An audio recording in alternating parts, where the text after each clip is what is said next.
Welcome to Secrets from the Scene, a show for local musicians who want to improve their music, grow their audience, and learn about Minnesota's music scene. If you're interested in talking about all things music related and meeting interesting people from our local community, you're in the right place.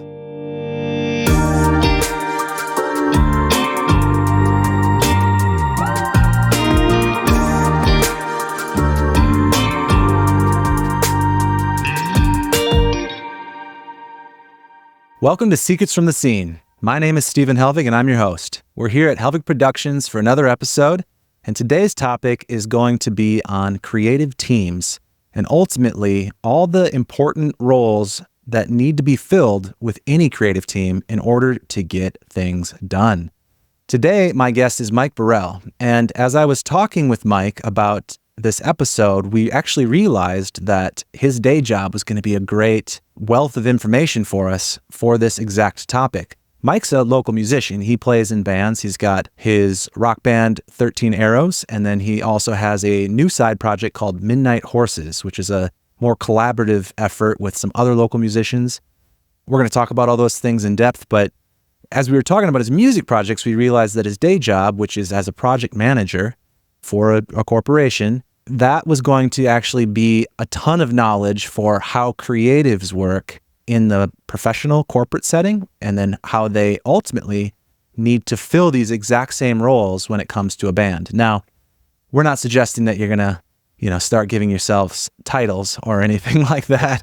But I think when you think through like all these essential parts, it really helps make for a better culture among your collaborators, whether it's your band or between you and a producer, you and a videographer, you and a graphic designer. And I'm just excited to talk through all these sort of parallels and give you some good ideas for how to maybe better set some things up. So without further ado, please welcome Mike Borell. I can roll just like a stone.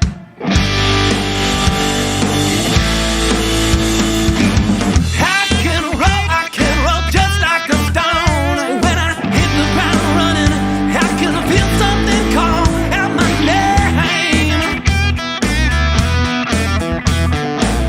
I can play your little games, knowing ain't know what you're doing is the way. Hello, thank you for having me. First, just wanted to say I really appreciate the opportunity and I'm grateful to be on the show. And I think it's a great platform you've set up for the local community, and just hoping I can have a little bit of a positive impact and contribution to that. So thank you for having me. I really appreciate that, man. Thanks for being here. I'm glad you reached out. I think this is going to be a helpful thing to think through for people. I will start by saying that I think a lot of people just start bands and it's just organic and it's whatever, and that's how it should be. To some extent, like if you're just getting things started, these are probably not so important. Some things just being free and wild and seeing what happens is perfectly fine. Yeah. But if you're ready to get things done faster or more efficiently, if you're wondering why progress isn't being made, this is going to be the episode for you. Cool. Yeah, I agree. And I'm all about getting things done. Good. Yeah, me too, Yeah. man. I love this kind of stuff because I think it's really important to, if you want to be a creative and you want to, whether it's full-time or not, it's equally important in both sides, because obviously if you're full-time, then you need to run this thing like a business. Yeah. But if you're not, you're going to need to make sure your time is used as efficiently as possible, or you're never going to get anywhere, because your day job's going to eat up all of your energy and free time. Yeah, 100%. It's important across every side of this. Before we get into that, though, let's talk about you a little bit. Talk about your projects. Let people get to know who you are and what you're up to. Yeah. So yeah, as you mentioned, I have two main projects. One is a rock band with three of my best buds, and we're called 13 Arrows, and we have existed in the Midwest, Minneapolis local scene, rock and roll for about almost 10 years now. I think 8 years this year. So that's been the core of my musical activities. And then just in the last year or so, started a side project, which I'm calling Midnight Horses. And it really kind of just started as I love songwriting, writing and recording and putting out ideas is my favorite part of the whole thing. And you can only do so many songs and ideas through one filter. And so it was nice to just take some of the things that weren't so precious and have another outlet. And I think that is a point we could touch on too, is just, I think that's even made me a better band member with my other project because of many reasons. But those are really the two things if you want to check out 13 Arrows and Midnight Horses. Yeah, definitely. So how long has 13 Arrows been together? 8 years. I'm pretty sure we're at 8 years right now. Okay. Yeah. And was there a point where you were like, maybe I'm going to go full-time into this, or always going to do the day job route? Basically, when I first started playing music, playing guitar, my dad plays guitar, and he always wanted me to do it. And then 7th grade, my very best friend, Will, who I've been in a million bands with, he knew piano, grew up playing that, and then he got a guitar, and we were skateboarding together, and it's like, oh, Green Day and Blink-182 and skateboarding, and like, okay, I want to play guitar now because my best friend is doing it, we can do it together. And it was immediately, we're doing this to start a band. Like, that's why we're going to play guitar, start a band and start writing our own songs, and just have done that ever since. And I would say later in high school, it kind of came that point, what are you going to do after high school? And I wanted to just stop doing school and go on tour with my emo rock band at the time. Yeah.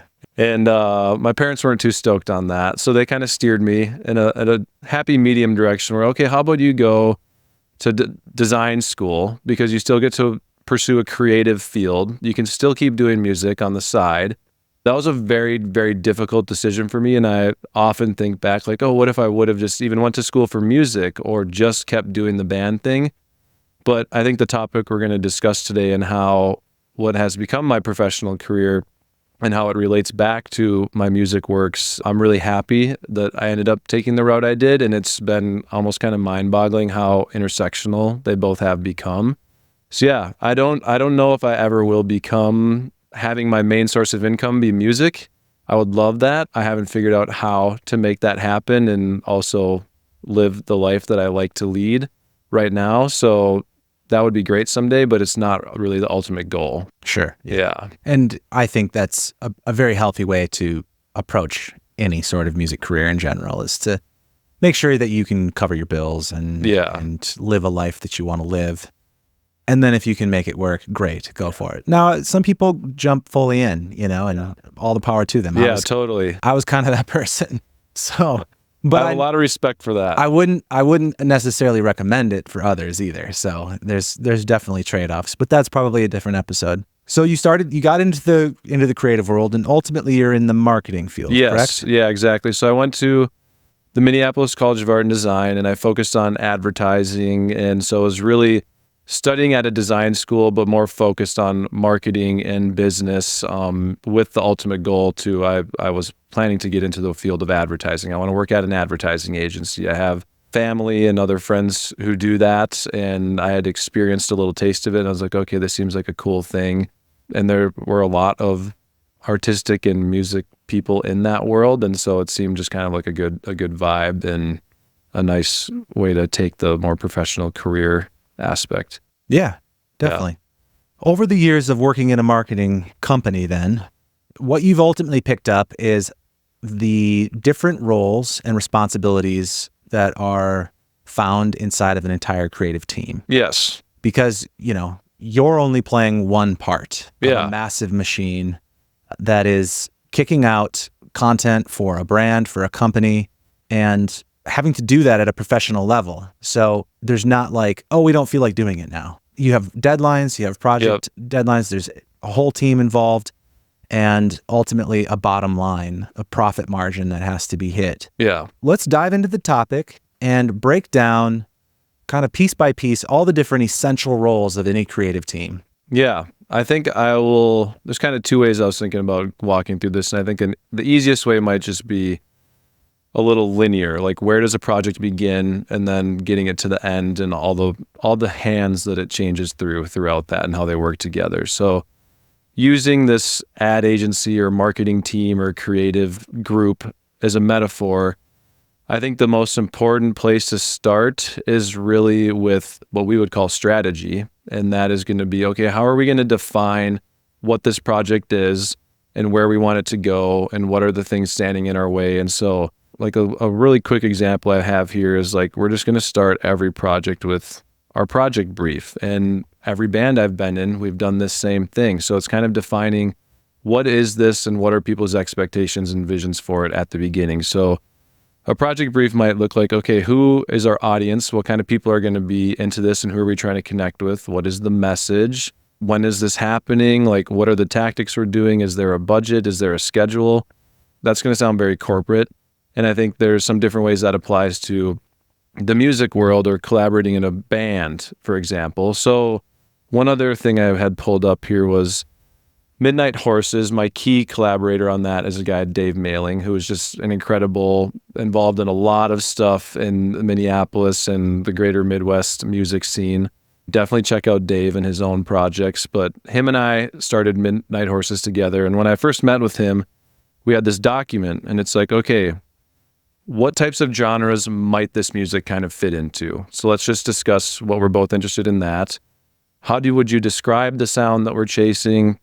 What are the vibe, like a mood board? This is something you might start a creative project with if it was designed like, here, I'm just going to straight up read this. So bright lights, dark spaces, happy places, neon signs, hopes and dreams, free spirits. None of them talk about fast, loud, like rock and roll. None of that. It's just what are the feelings or the emotions or the inspirations that might relate to this? That's kind of something taken from the design world, and what I will say again was we would call a mood board. So it might be like, what types of colors or what types of emotions? Is it dark light? Is it contrast? And so I think having those discussions with everyone on your team will really help you hone in. Because if you say, this is kind of a classic metaphor, and I'm probably saying it the wrong way, but if I said, you were coming to me and I make furniture, said, make me a chair. That could be anything. We both have totally different chairs in our head right now, but you say, okay, I want a blue chair, 3 legs, rocking chair, these types of materials. Like, if you don't talk about those things, I'm going to build you a chair and you're going to be like, what the fuck is that? That's not what I wanted. Right. Because you didn't really talk through all these little details and level set. So that's kind of step one, is like, let's level set with everybody here. Yeah. And just figure out, what is this thing we're going to do? There feels like there's 2 big music categories in the strategy role. Yeah. Depending on what you're going into. When it's going into a recording, some of those things that you're talking about, mood board related, feels like pre-production. Yeah, like, totally. What's the direction of this production going to be? So maybe the strategy could be between you and the producer, or you and the other members of the band. But the other thing that you talked about right away also is sort of like maybe the discussion between band members for what the brand of the band is. Yeah. Of like, maybe the band has been jamming for a while and you've got something going, and now it's like, okay, let's take this to the next step. Let's start playing shows. Let's make a record. At that point, having a brand conversation makes a lot of sense of like, well, how do we want to define this? Yeah. Maybe you've been playing a lot of different things in the jam, like all over the place in terms of genres and feels. And now it's time to narrow it down a little bit. And, who is this music for? Yep. What's our image and sound going to be like? How do we want to coordinate this? That's all branding. And we touch on that a lot throughout the podcast, but it's so important, especially today. But it's a huge thing for every company. It's a big thing for bands too, whether or not you want it to be. Yeah, exactly. And I had worked for a while at us pretty dedicated, identified ourselves as a branding agency. And so we would do the same thing for any business coming to us. Okay, we're going to make chocolate, and you would have all these conversations before we even get to talking about the product and like how you're making the chocolate. It's like, what is the brand identity? Because there are 100 other people on the shelf at Target selling chocolate. Why is anyone going to grab yours? Why am I going to listen to your song instead of the other 500 people on this new rock playlist? It's hard to cut through the noise if you don't know who you are. Absolutely. Yeah. Especially today. There are so many options for new music, and a lot of them are great. And just like that analogy of chocolate on a shelf at a store, like, a lot of them are great. Yeah. You'd probably be happy with a lot of them. Yeah. You might have a favorite that just specifically on taste, right? Of how it tastes. Okay, purists might say, no, I know what the best chocolate is, but it's only best to you. And a lot of other people aren't ever going to try them all. Yeah. They're going to pick it based off of other factors, other signals that are coming their way. And those signals might be the price. Maybe that's the most important thing to you. Or other signals that, oh, well, this brand has values that align with my values because it's free trade and it's organic and it's whatever. Yeah, you know? sustainable. Yeah. And so, well, I'll pay for that one. That's the one I'm going to try. It's the same thing with music. Everybody wants to believe that, no. It's just the music. Oh, yeah. It is not the case. That's a hard lesson to learn, I think, because you start a band. I mean, this is how I thought when I first started my band in 6th grade or whatever it was. We're just going to make music and everything else will fall into place. And really, 20% of what you're doing is maybe music if you're trying to have people listen to it other than the members of the band. The other 80% of what you're doing is not really writing or making or practicing music, which is not always fun for everybody. So that's having these roles and how to figure out who in your team is, interested in doing what outside of just the music part can make things a little more smooth. Yeah. And obviously, if you've got the world's best chocolate, even in terrible packaging, with terrible branding, you'll probably still do all right because people are just like, have you tried this? It's amazing. You got to find it. And that's what we all hope for, I think, as musicians. We just hope that, we've got the world's best song here and people are going to talk about it and they won't be able not to share this for us. And every now and then you find examples of that happening where it just catches fire on its own with no effort, but less and less and less every single year because we have so many options and a lot of them are good. And so you have to now put a better wrapper on things. Yeah. That's a good way to put it. Yeah. Most definitely. I think that kind of transitions to like the next role or part of the process I'd want to talk about is like this managing of expectations. I think that's a huge thing for functioning well as a team is just being aligned on expectations. People don't like to be misled or misunderstood or think one thing is happening and everyone else in the band is doing something else. And they're like, wait, what? I don't understand why this is going this way. And so that's kind of the role of like what we would call an account manager. That's usually like the client relations or the person who's really managing relationships. And I think for a band, a big part of that is, here's an example. Like, let's say you're starting a band and there's 5 people in the band. And one guy is like, yeah, dudes, we're just going to get together every 2 Saturdays, crack a couple beers, play a couple guitar riffs, go home. Someone else in the band might be thinking, I'm going to quit my job. I'm going to leave my relationship. I'm going to sell my car. I'm going to get a van. We're going to go on the road. This is like my entire life right now, 24/7, 365. Those 2 people are going to end up in conflict because they have very different expectations of what we're doing, and they're not going to understand why aren't you doing the same things I'm doing or treating this the same way I am. So I think at the beginning, very helpful to align on like, what are we trying to do here? What's the commitment level? What's the ultimate objective? And making sure that everyone's on the same page. Totally. I could not agree more. And that's such a real thing in a lot of bands. I think that, the tour conversation or like how dedicated this is my thing, or it's just something fun on the side. That's so common, but it happens in a lot of other ways. But a lot of it's time related or commitment related ultimately. Yeah. While it is super important to have it at the beginning, so that you're picking the team that you want to grow with and grow in the same way of, it's really hard to do. Yeah. And a lot of bands don't start that way. They start when you're in 6th grade or whatever. Yeah, you're just goofing around. You're goofing around. And that's okay.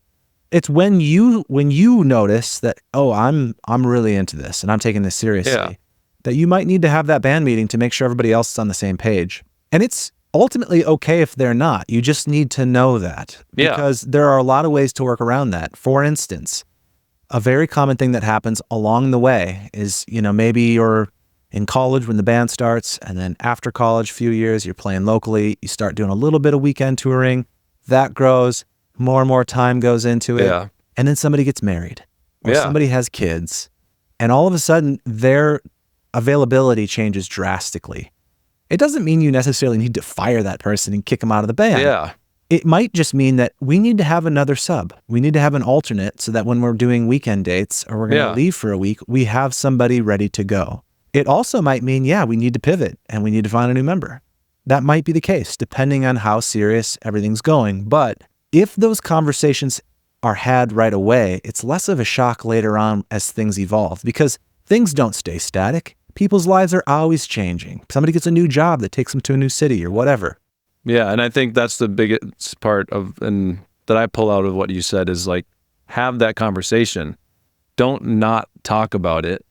Like if someone is having a big life change, or you're switching from, oh, we're all in college and we live in the frat house together and we're just partying and playing music, and now, oh, people have careers, people have families, people have whatever. Like for me as someone not doing this full time, like that's a very real thing. And you have to be respectful of everybody and what their time is, and being able to adapt to that and be there for one another. Because I mean, 13 Arrows, we've been together for 8 years, right? We try to have this conversation. What are we doing and why are we doing it? Like at least once a year, because it's going to change. Like I was in my early 20s when it started, and I am a very, very different person about almost 10 years later now in my lifestyle. So I think too, and like, what is the music? You might change what kind of music you're doing, or who's the main songwriter, or what is the vibe you're going for. So I think just having open dialogue, understanding expectations, having hard conversations is something you need to do, or else that's when it can get toxic or not good. If you don't talk about it, it's not going to get better. Yeah. Yeah. And the more that open dialogue happens, as hard situations come up, they're just a little easier to handle. Yeah. Because maybe you've already had a conversation, and now you can actually say, well, things changed, and we both understand that, and let's find a solution to this, or let's find the best scenario for both of us. And it's between band members, as we've been discussing, but it's between band and producer. It's between band and live sound engineer that's on the road with you, or videographer, or whatever. It's expectations going into a huge project or even just a one-off project. It's the same thing. What do we expect to get accomplished here? Are we taking this the same level of serious? Yeah. And you can't go wrong with that conversation. Yeah. So yeah. Yeah. So I think that kind of brings us to our third example here. So like we've talked about strategy. What is the plan of action? We've talked about the account management, or setting expectations and making sure your team understands and everyone's on the same page, and having conversations and open dialogue. And then you mentioned producer. So producer in my world is like, that equates to project manager. It's very different than, I know there's a music podcast, a music producer is very different than an advertising producer. Well, but a part of what we do is manage projects. Oh, yeah. Yeah. But getting to that role, which is the role I've fallen into in my career, and I think a big part of that just came from, especially in college at a design school, everybody's a designer and they want to be that role. And we're in a lot of group projects, and I was like, well, everyone's got a lot of cool ideas, but like nothing's happening. We're not making progress, and this is an assignment and we have a deadline. And I just kind of am a big overthinker and planner. And I was like, we got to get shit done. And so I kind of just have always naturally fell into that role. And when I did get into video production, was my very first kind of career starting point. My first executive producer I worked under was like, the biggest thing, you are the one who gets shit done. If that doesn't come naturally to you, that's not the right role for you. But it did for me, so I was very lucky that I fell into that. I think that's a big thing, is how are you making progress and who's driving things forward. And I think a big part of that is not one person has to be doing this, but I think a big takeaway from that role is, the way I kind of identify with that role is, I was really into basketball as a kid, like in the 90s, like, the Michael Jordan era and the Chicago Bulls. And my very favorite basketball player was a guy named John Stockton. And he was on the Utah Jazz. And a lot of people might be more familiar with Karl Malone, because he's the guy who scored all the points. John Stockton was the assist man. That's how I see myself, and that's how I see a good producer and project manager is, you recognize the skills within everyone in the group, and you find ways to let that play to your advantage and everyone be at their best. So like, I don't care if I'm the one scoring the points. I just want the team to succeed. Having that mindset, I think, for getting things done is very good, versus trying to force people to do things in a way they aren't naturally wanting to do them, or being a control freak. Like, you have to, every person in your group is going to receive feedback differently and is going to contribute differently, and some might not be as vocal as others. So you want to make space for that person. So I think the role that would be really great to everyone in the group to think about is like that mindset of thinking about others first. Yeah, I would say that this is a role that somebody has to do, or nothing happens. Yeah. It comes natural to some people, and they usually, a lot of times, are sort of the band leader a lot of times, but not always. There has to be somebody that's putting together some sort of to-do list. Yeah. Even if it's never wrote down, but Yeah. some sort of, hey, these are the next steps to get us towards our goal. And somebody that's saying, and here's who I think should be taking responsibility for these things. Yeah. Maybe it's that person's also saying, and I'll do all the work, but because that happens a lot of times. Yes, that can happen. But there might be, hey, you're really good. I've seen your Instagram. You're really great at photography or videography. Yeah. I'm going to put you in charge of doing that for the band, or hiring who needs to do it, or even being the person that says, I know we've talked that we want to do this on our own, but nobody here is good enough at it. Yeah. Like, we need to admit Maybe that we to need to ourselves, outsource and we need to this. outsource Yeah. this. That's also a project manager of identifying strengths and weaknesses Yeah. within yourself and the band, the people around you, of who should be doing this and who should not be doing this. Yeah. Yeah. That is a great point. I think just figuring that out, or starting to even at least think about it and talk about it is very important. Yeah. And I think the last thing that person does is ultimately holding people accountable. Yeah. Once things are delegated or split up in some way, hey, we said we were going to do this. Let's do it. Somebody has to be accountable. Yeah. What are the next steps, and who specifically is doing it? Because if you're in a larger band, a big group of people, it's like, yeah, we're going to order t-shirts. Everyone is assuming someone else is ordering those t-shirts. Right. Like, you got to say, I'm the one ordering them, or you are the one ordering them by next Friday, or Totally. whatever it is. Yeah. A lot of things stay stagnant because no one bothers to step up and say, nope, no more of like saying, assuming somebody else is going to do it. This is who's responsible. And if you don't get it done, we're going to have a conversation about it. You can have a band and never do any of this stuff and have a great time. What we said at the beginning of the episode, if you want to get shit done, Yes. Yeah. then you have to do these things. Yeah. And it's so easy to see in tons of bands where it's like, yeah, we want to, all right, this is the year. We're going to do social media. We're going to take it seriously. And we're going to post all the time. Doesn't happen. Why? Because no one was actually in charge of it. There was never a system put in place saying this is when we're going to post and who's responsible for doing the creation, who's responsible for posting, and so on. So it just doesn't happen. Yeah, I feel like two takeaways I could maybe offer on that subject would be, I feel like 13 Arrows had a pretty good example of, we were trying to get a little more serious about social media, and we're very democratic. And so the first idea was, okay, we're going to post at least once a week. There's 4 guys in the band. You're the first week of the month. You're the second week. You're the third. That worked for a while. And then a lot of us started to fall off, except one guy, our drummer. So now our drummer pretty much does it all. He says he does. I hope he does. I believe he actually enjoys it. So that's very good. I don't think the rest of us really enjoyed it. So we didn't really stick with it. So that kind of weeded us out in a sense. And we found out, oh, you're the best at this. You're staying on top of it. You like doing it. Like, that can be our plan going forward.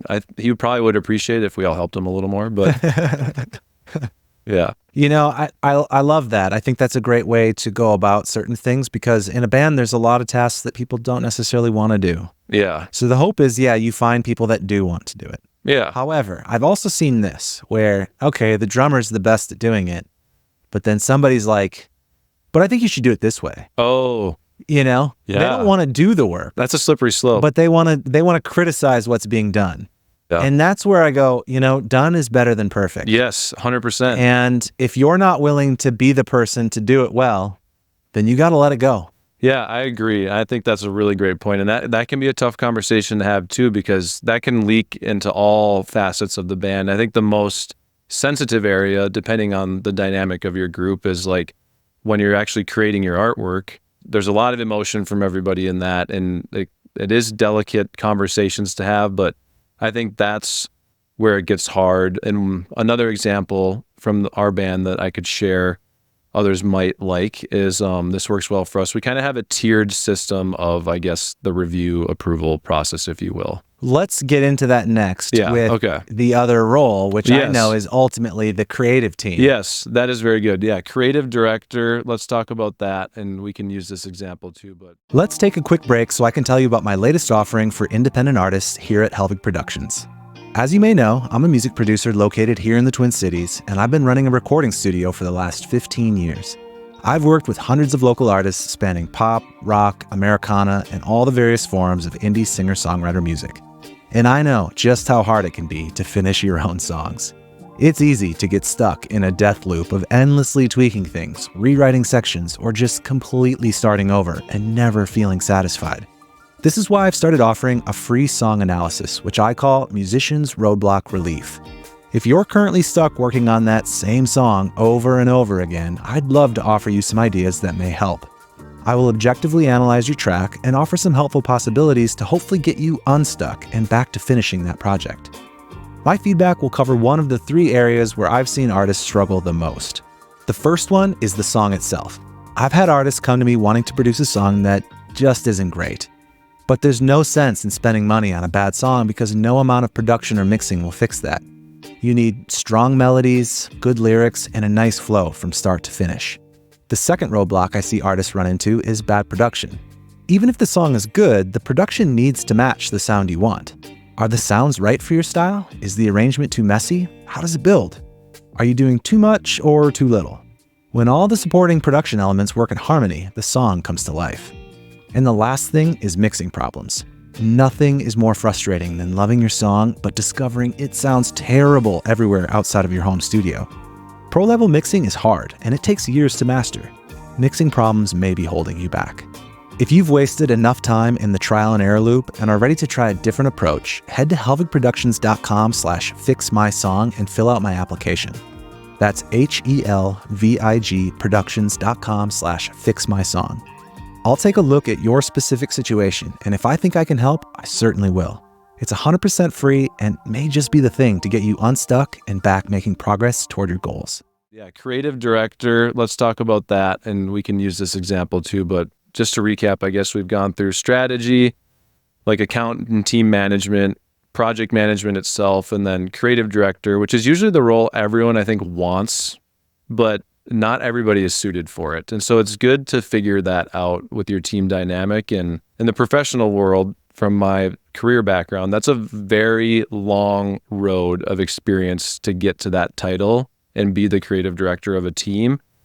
And in a band, you're probably going to want someone like that on day one. And it might change who it is in the band over time and be open to that. But the role really is, who is the person maintaining the vision and the North Star? Like, you've discussed it as a group. Everybody knows what it is, but you should have one, maybe two, but probably one dedicated person that's like, this is our North Star, and I know it in my heart, and I am going to keep us in check that we're following that. So it's not like all of a sudden we're posting something or releasing something or creating something that's like, what the heck? That's not Def Leppard. That's like a Tool song, or like people like, you can do that. That is okay. People have done that. But I think if you're wandering aimlessly, you're not going to get anywhere. Not saying that isn't an option, but if you really want to be efficient and make a biggest impact you can, I think you really need that vision. Staying focused, especially early on, helps you define what you're doing and then have something that you can stand out with. Yeah. A lot of people will push back against that of like, no, look at big artist A or big artist B, and they change and they'll do something completely different. They can do that because they've reached that limit. Exactly. They have more flexibility now because they already have a dedicated audience. When you're trying to build something and you're trying to stand out from the ocean of other releases that came out that day, having something really clearly defined helps in that regard. So yes, a lot of times the creative director falls on like the lead singer, songwriter, or, band leader of some sort, the person that's sort of running the rehearsals and organizing most of the creation part. But it's also the role of a producer. So the creative director sort of can change or end up collaborating once you like get into a studio. Oh yeah. You hire, because the things that you outsource ultimately, then who you're outsourcing it to sort of becomes your creative director, whether Yeah. that's the videographer you hire, Yeah. the photographer you hire, or the producer you hire. Now you have another person that's saying, okay, we had our strategy meeting and we're aligned on what we're trying to do. And now you're ultimately trying to trust the person that you hired Yeah. to do this Oh, thing yeah. for you.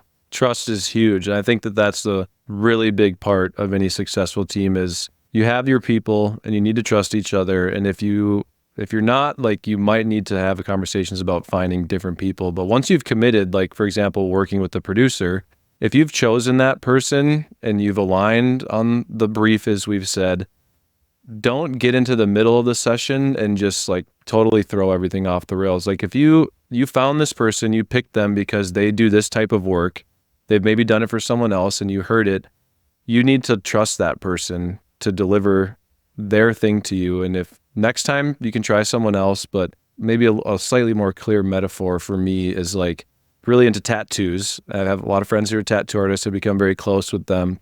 And I feel like they're very good at setting that boundary. Like, I do classic American style tattoos. Do not come to me and tell me to tattoo some like crazy new neo pop design or something. Go to the guy who does that. Don't come to the rock producer and say, dude, why can't you make my hip hop album awesome? Well, you probably should have gone to the hip hop guy for that. You can mix it up. I'm not saying it's cut and dry everything, Yeah. but I think that's part of the expectation management too, is like you need to let go at a certain point and trust the people around you. If you're a control freak, you're gonna crash and burn at some point. Yeah. I want to dive into that a little deeper. The whole like trust, collaboration, all that stuff, Yeah. which is ultimately the wider role of just all your individual members of a creative team, the people that are making stuff, right? Yeah. Because I think that that's probably among the most interesting of this whole topic is like, how do you be a good collaborator with people? There are really toxic ways and there's really healthy ways. Everything that we've talked about kind of ties into this, right? It does. There's already been a lot of things that overlap with this, but ultimately when you're at practice and you got a bunch of people making music together, you're constantly making decisions on, should we do this or should we do that? Is that idea good or is this idea good? So let's talk about how to be a good collaborator and how to make decisions as a group, as a creative team. Yeah, I think I started to hint at this earlier, and I'm glad that we're inserting it here because I think it makes a lot more sense. And so one example I could start with would be sort of the system that I think has worked out pretty well for 13 Arrows, our rock band, is I think it's 3 or 4. I'll work my way through the list and see where we end up. But if we're working on something and we're trying to make a decision, number one, okay, there's 4 of us, so we're going to have a group vote. There's probably going to be 3. It's going to be split. It's probably going to make a decision right there. If it's tied 2-on-2, okay, we did not come to a decision here. The next tier would be, does this relate to a specific instrument? Okay, we're talking about a drum part. The drummer gets more say on the drum part than the guitar player does. He gets to be a tiebreaker. Yeah, he can be a tiebreaker. And then from there, if we're still working through it, I think a third rule that works well is who started this thing? Who had the initial nugget of this whole thing came from a guitar riff, so it's kind of Eddie's song, our guitar player's song, so to speak. Like it's not finished yet, but if someone brought the idea to the table for the rest of the team to ingest, like they are then given a little more weight. And then I think the fourth, and my favorite, and probably the trump card of all, is your partner. If we're in the studio working with a producer, that outside party, in my opinion, probably has the best opinion because they aren't going to be biased the way everyone else inside of the bubble is. Totally agree. And so I think that goes back to the trust thing, and I'm sure you know that better than I do.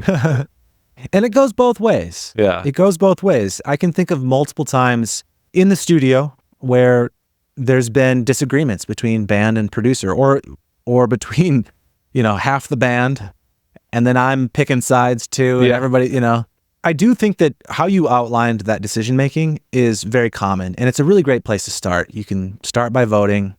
You can move on to like, all right, well, whose part is it? Maybe they should have a bigger say. Yeah. And then you can, okay, well, it is their song. It was really their baby. Maybe they should have a little more say. And all right, what does our producer say?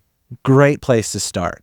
But it doesn't have to necessarily end there. I think that I can think of scenarios where there's been times that somebody throws out an idea and there's immediately everybody's taking sides. But instead of going to, all right, let's see who's got the better idea, you can go a little further than that and look for win-wins. And what I mean by that is, all right, well, first, let's fully audition idea number one. Not just hypothetically, but let's really work it out and see how we could make idea one the best it can be. Yeah. And now let's go to idea two and do the same thing. Yes. And everybody has to stay open-minded during the whole thing. No sabotaging or anything like that. Because already what can happen is while everybody fully gets invested in how do we make idea one work, sometimes then it just works and everybody comes on board, or same with idea two. And then if neither of those things work, what I ask myself when I'm producing records, and let's say the band is split on it, and now I've tried out, like, how do I make version one work? Okay, they're still split. How do I make version two work? Okay, they're still split.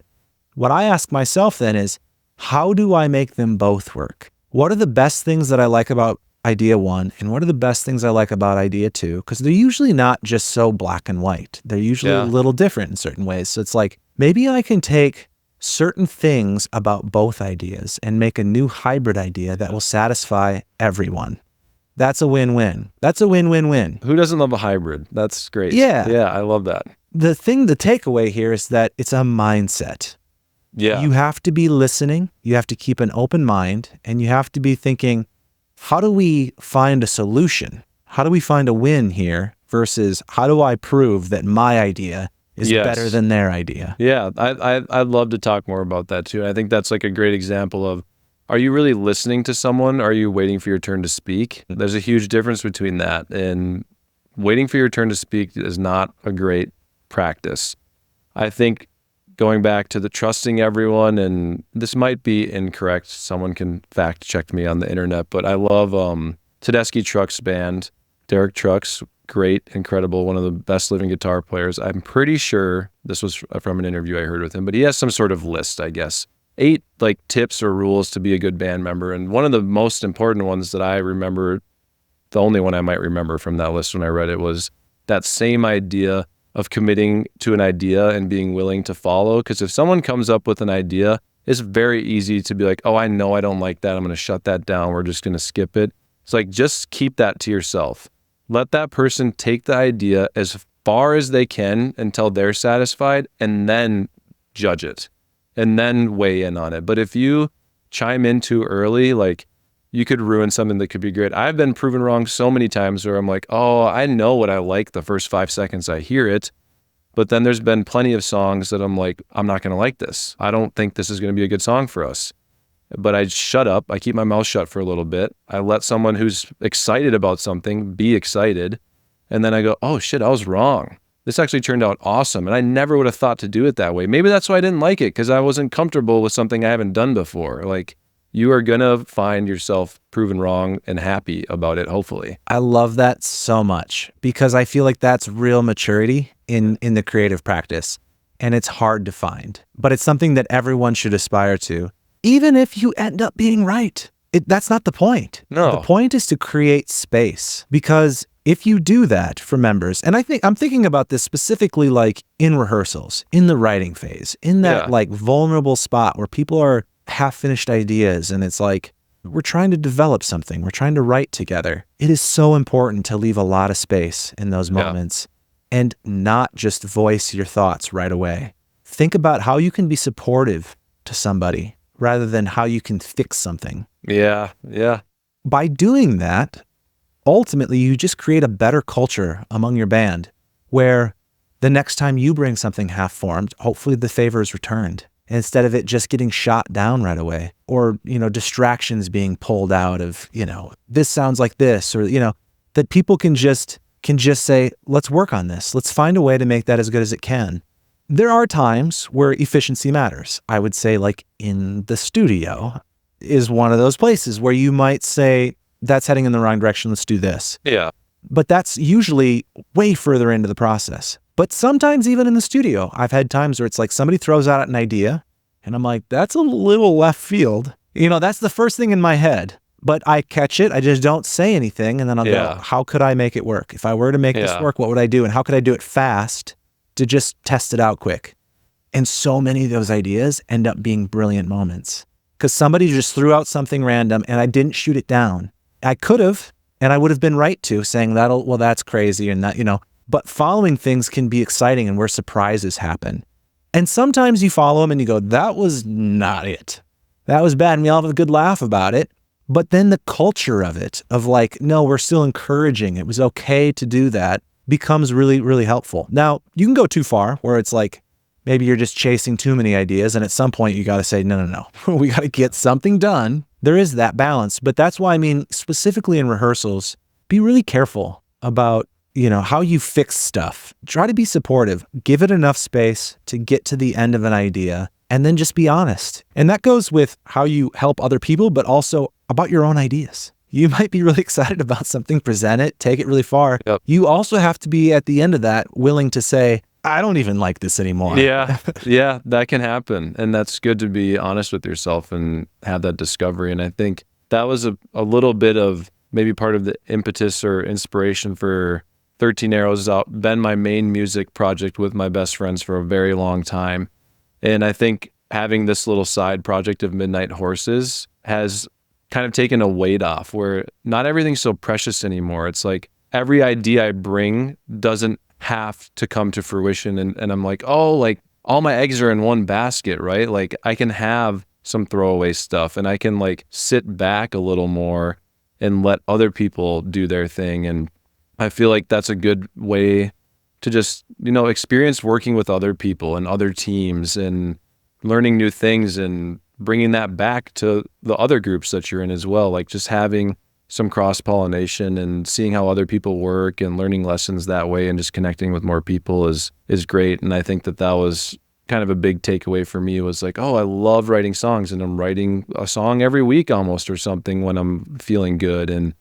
But not every single one of those is going to end up on Spotify under this project or that project. It might just sit on my hard drive for infinity, and that's okay. Like you don't have to force things, and they don't have to all be so precious. I love that you bring that up. Yeah. In the early stages, it's so exciting and it's so amazing to see something come to life, a song, an idea, and it becomes very, very important to you. But you have to remember that, especially if you're collaborating with other people, their ideas feel the same way. Yeah. And there might only be space for one of them. And so ultimately, and I was actually just having this conversation with a long-term client of mine that I've worked with for like nearly 10 years. I've done a bunch of projects. He's got a side project. It's starting to become a bigger thing because the band is less available. There's families and kids and careers and all kinds of stuff. And I was just remarking that like having a side project is so healthy. It's so healthy. It gives you a release valve. Yeah. That, hey, if you're doing all the things we said, where you're trying to support other people, you're trying to stay open-minded,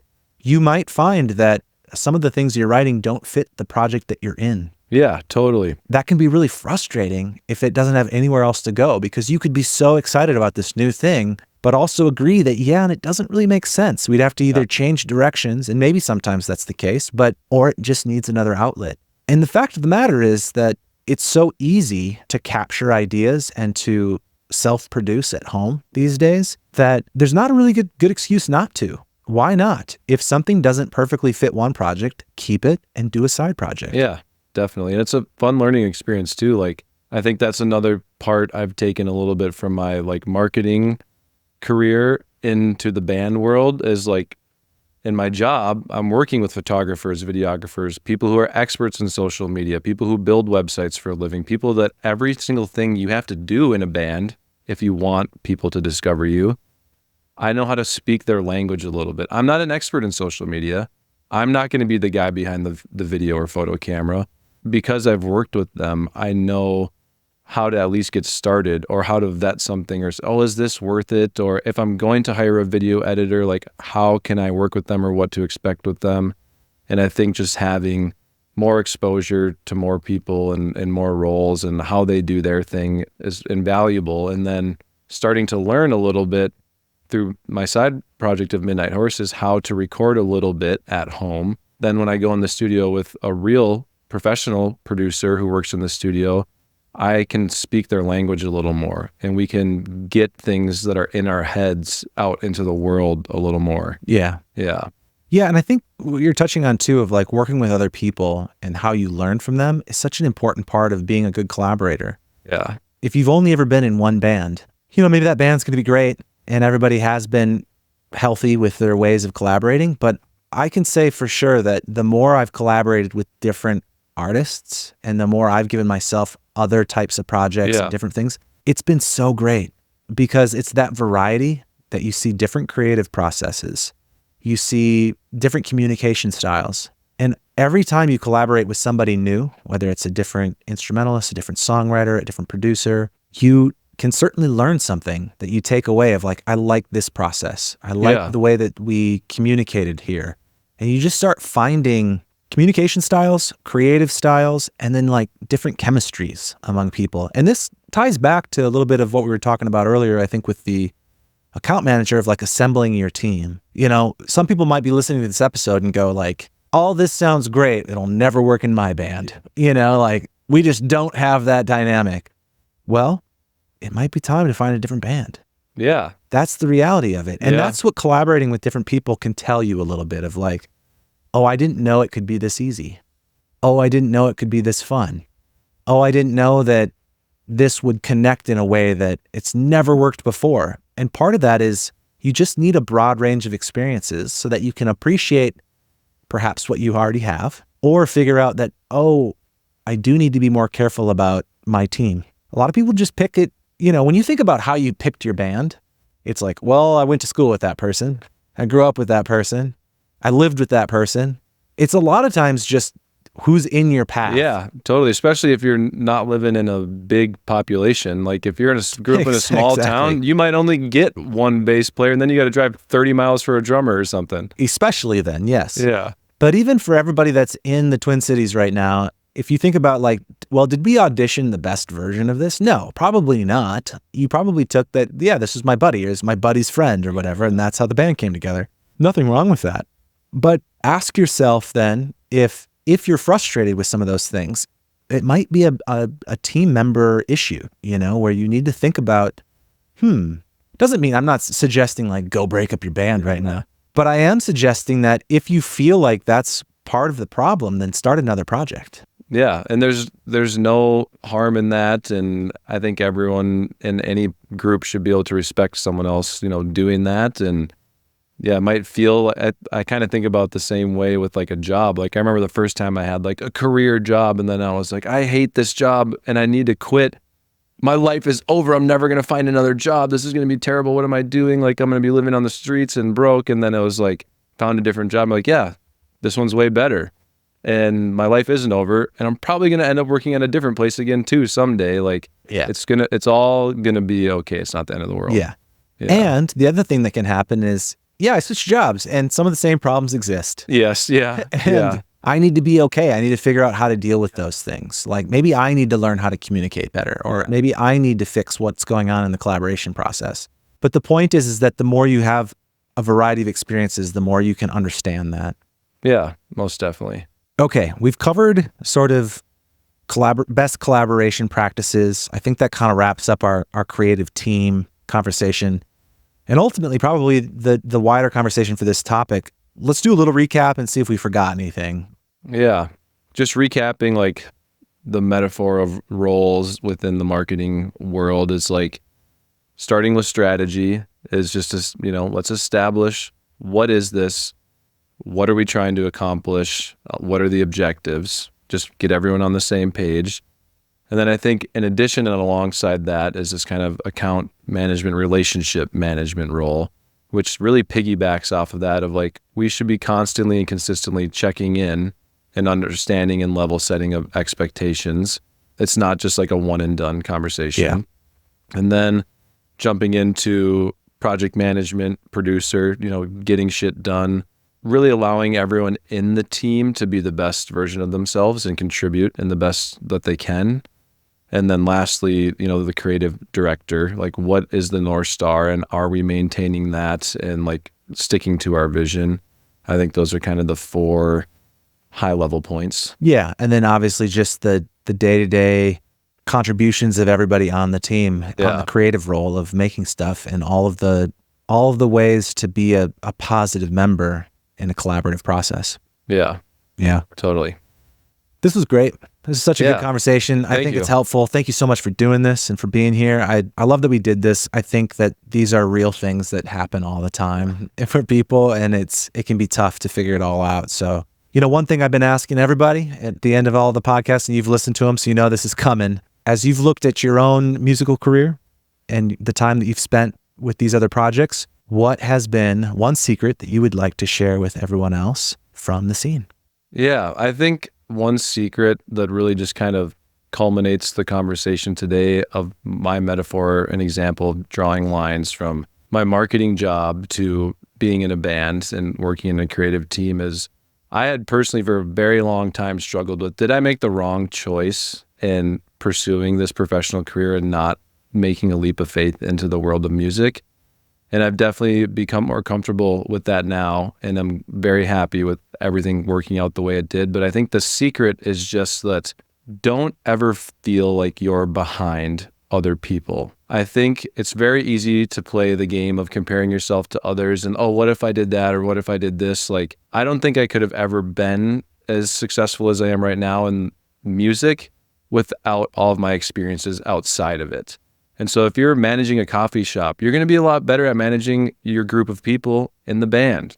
Don't think that like I'm not good enough or I'm not doing what someone else is doing, and so therefore I'm failing. Like, every experience you're having is going to have an impact and an influence on your artwork in a positive way if you are going to let it. That's great advice. Yeah, I think that's so true on every level. There's nothing to be gained from the other side of that, of playing the comparison game. Yeah. Or thinking what if. Just embrace where you are and keep moving. Yeah, just keep doing it. I think that was a big thing for me too. There was a period of time where I was not doing music for a couple of years, and I was very depressed. I couldn't go to a concert and enjoy myself because I'd be like, that's what I should be doing right now. So in whatever capacity you can, if you're just at home making little demos by yourself, like, you're doing it. You are doing it. And if you feel satisfied, don't worry about all the other shit. Agreed. 100% agreed. Well, if people want to reach out and follow you or your bands, your different projects, how do they get in touch, or where should they go? Yeah, I would say Instagram's probably the main platforms for both projects. So if you want to follow 13 Arrows Rock and Midnight Horses Music on Instagram, and I don't know, I could maybe provide you for footer notes, like a contact to me if anyone has questions about how to get shit done, or if you want to see my absolutely insane version of a to-do list and how I organize that, I would gladly share my templates with you. I'd actually be interested in seeing those. We could nerd out on project management. Definitely send those, and I'll include them in the show notes.